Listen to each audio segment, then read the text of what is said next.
ರಾಜ್ಯ ಕಾಂಗ್ರೆಸ್ನಲ್ಲಿ ಕ್ರಾಂತಿಗೂ ಮೊದಲೇ ದೊಡ್ಡದೊಂದು ಸಂಚಲನ ಸೃಷ್ಟಿಯಾಗಿದೆ. ಕಾಂಗ್ರೆಸ್ ನಾಯಕರು ಹೋದಲ್ಲಿ ಬಂದಲ್ಲಿ ಕ್ರಾಂತಿ ಪವರ್ ಶೇರಿಂಗ್ ಅನ್ಕೊಂಡು ಹೇಳಿಕೆಗಳನ್ನ ಕೊಡ್ತಿರೋದ್ರ ಮಧ್ಯೆ ಖುದ್ದು ಸಿಎಂ ಸಿದ್ದರಾಮಯ್ಯನವರೇ ಎಲ್ಲ ಟೀಕೆಗಳಿಗೂ ತಿರುಗೇಟು ಕೊಟ್ಟಿದ್ದಾರೆ. ಅಷ್ಟೇ ಅಲ್ಲ, ಸಿಎಂ ಗಾದಿ ಮೇಲೆ ಕಣ್ಣಿಟ್ಟು ಕಾತರದಿಂದ ಕಾಯ್ತಿದ್ದ ಡಿಕೆಶಿಗೆ ಸಿದ್ದರಾಮಯ್ಯ ಡಿಚ್ಚಿ ಕೊಟ್ಟಿದ್ದಾರೆ. ಸಿದ್ದು ಕೊಟ್ಟ ಗುದ್ದಿಗೆ ಡಿಸಿಎಂ ಡಿಕೆಶಿ ಬೆಂಬಲಿಗರು, ವಿಪಕ್ಷ ನಾಯಕರು ಎಲ್ಲರೂ ತಂಡ ಹೊಡೆದಿದ್ದಾರೆ.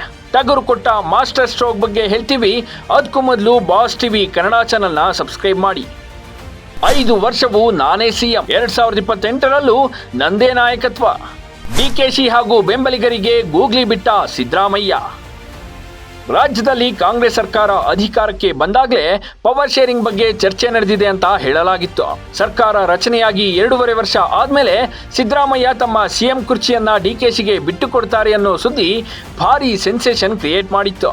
ಈಗಲೂ ಸಿದ್ದರಾಮಯ್ಯ ಅವಧಿ ಮುಗಿಯುತ್ತಾ ಬಂದಿದೆ, ಇನ್ನೇನು ಸಿಎಂ ಕುರ್ಚಿಯಿಂದ ಇಳಿಯುವ ಕಾಲ ಹತ್ತಿರ ಬಂದಿದೆ ಅಂತ ಚರ್ಚೆಗಳು ನಡೆದಿದ್ವು. ಇದರ ಬೆನ್ನಲ್ಲೇ ಸಿದ್ದರಾಮಯ್ಯ ಡಿಕೆಶಿ ದೆಹಲಿಗೆ ದೌಡಾಯಿಸಿದ್ರು. ಅತ್ತ ಅವರು, ಇತ್ತ ರಾಜ್ಯದಲ್ಲಿ ಉಸ್ತುವಾರಿ ಸುರ್ಜೇವಾಲಾ ಎಲ್ಲವನ್ನ ನೋಡಿದ ರಾಜಕೀಯ ವಿಶ್ಲೇಷಕರು ಕ್ರಾಂತಿ ನಡೆದೇ ಬಿಡುತ್ತೆ ಅಂತ ವ್ಯಾಖ್ಯಾನಿಸಿದ್ರು.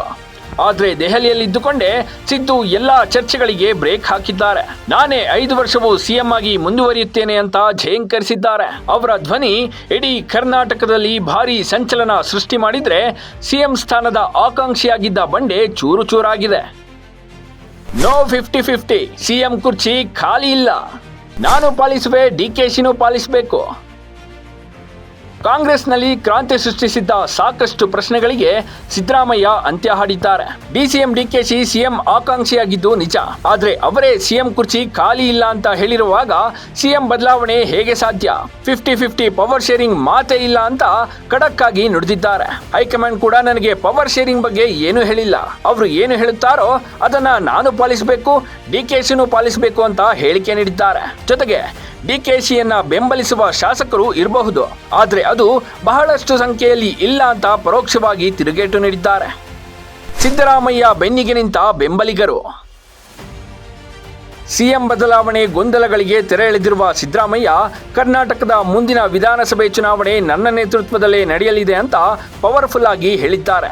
ಸಿದ್ದು ಇಷ್ಟೊಂದು ಕಾನ್ಫಿಡೆಂಟ್ ಆಗಿ ಸ್ಟೇಟ್ಮೆಂಟ್ಗಳನ್ನ ಕೊಡ್ತಿದ್ದಾರೆ ಅಂದ್ರೆ ಅವರಿಗೆ ಹೈಕಮಾಂಡ್ ಬೆಂಬಲವಿದೆ. ಯಾವುದೇ ಕಾರಣಕ್ಕೂ ಅವರ ವಿರುದ್ಧವಾಗಿ ವರಿಷ್ಠರು ನಿರ್ಧರಿಸೋದಿಲ್ಲ ಅಂತ ಅವರಿಗೆ ಮನವರಿಕೆಯಾಗಿದೆ ಅನ್ನೋ ಮಾಹಿತಿ ಹೊರಬಿದ್ದಿದೆ. ಇನ್ನು ಸರ್ಕಾರ ರಚನೆಯಾದಾಗಲೇ ಶಾಸಕರು ಸಿದ್ದರಾಮಯ್ಯಗೆ ವೋಟ್ ಮಾಡಿದ್ರು. ಅವರೇ ಮುಂದುವರಿಯುತ್ತಾರೆ ಅಂತ ಸಚಿವ ಸತೀಶ್ ಜಾರಕಿಹೊಳಿ ಧ್ವನಿಗೂಡಿಸಿದ್ರೆ, ಸಿಎಂ ಬದಲಾವಣೆ ಚರ್ಚೆಗೆ ದಿ ಎಂಡ್ ಅಂತ ಸಚಿವ ಮಹದೇವಪ್ಪ ವ್ಯಾಖ್ಯಾನಿಸಿದ್ದಾರೆ. ಒಟ್ನಲ್ಲಿ ಸಿದ್ದರಾಮಯ್ಯ ಏನೋ ಗಟ್ಟಿ ಧ್ವನಿಯಲ್ಲಿ ನಾನೇ ಸಿಎಂ ಅಂತ ಆಜ್ಞೆ ಕೊಟ್ಟಂತೆ ಹೇಳಿದ್ದಾರೆ. ಆದ್ರೆ ಇತ್ತ ಮಾಡು ಇಲ್ಲವೇ ಮಡಿ ಸನ್ನಿವೇಶದಲ್ಲಿ ಮುಳುಗಿರುವ ಡಿಕೆಶಿಯ ಮುಂದಿನ ನಡೆ ಹೇಗಿರುತ್ತೆ? ಸಿದ್ದರಾಮಯ್ಯ ಸಿಎಂ ಆಗಿ ಮುಂದುವರೆದ್ರೆ ಸೈಲೆಂಟ್ ಆಗಿರ್ತಾರಾ ಅಥವಾ ವೈಲೆಂಟ್ ಆಗಿ ರಣತಂತ್ರ ರೂಪಿಸ್ತಾರಾ? ಡಿಕೆಶಿ ಬೆಂಬಲಿಗರು ಇದಕ್ಕೆ ಹೇಗೆ ಟಕ್ಕರ್ ಕೊಡ್ತಾರೆ ಅನ್ನೋದು ಭಾರಿ ಸಂಚಲನ ಸೃಷ್ಟಿಸಿದೆ. Bureau report, boss TV Kannada. Latest ಹಾಗೂ ಇಂಟ್ರೆಸ್ಟಿಂಗ್ ಸುದ್ದಿಗಳಿಗಾಗಿ ಬಾಸ್ ಟಿವಿ ಕನ್ನಡ ಚಾನೆಲ್ನ ಸಬ್ಸ್ಕ್ರೈಬ್ ಮಾಡಿ.